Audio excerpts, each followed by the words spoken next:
যেসব কর্তারা আছেন, বড় কর্তারা সবাই আছেন, সবাই দিদিকে ভালোবাসেন এবং পুলিশকে আমি প্রচন্ড সাহায্য করি। পুলিশকে আমি ভালোবাসি প্রথম থেকে।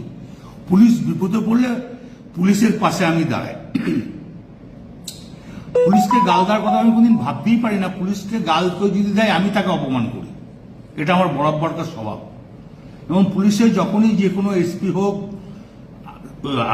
এসডিপিও হোক, অ্যাডিশনাল এসপি হোক, যারা আমাকে যখনই যা বলেছে যে এটা দেখে দিন, আমি দেখে দিয়েছি।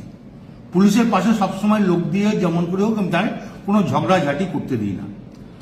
আমি খুব দুঃখিত, কারণ আমি ওষুধ ফষুধ রাখতে খাই তো অনেক ঘুমের, আর আমি এখন 10টার সময় ঘুমিয়ে যাই এবং ঘুমের ট্যাবলেটও খাই। সেই সময় ঘুমটা ভেঙেছে। নুরুল যে ছেলেটা আমাদের খুব হৃদয়, খুব ভালো ছেলে, ওর বাবা বলতো আমাদের দল করতো, বাবার করার পর ও দল করে, খুব নিরীহ ছেলে, ভালো ছেলে। ওকে যখনই শুনি যে মেরে পাহাড় ভেঙে দিয়েছে, আমার মনটা খুব খারাপ। তা আমি আইসিকে আমিও বলেছি, চাঁদুও ফোন করে বলেছে যে আপনি তাড়াতাড়ি যান, গিয়ে অন্তত ছেলেটাকে আজ হসপিটালাইজ করুন।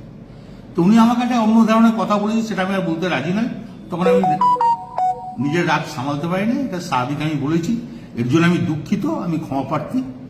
যদি স্বাভাবিক আমার মুখ থেকে এই কথাটা বেরোনো উচিত নয়, তার জন্য আমি দুঃখিত এবং ক্ষমা।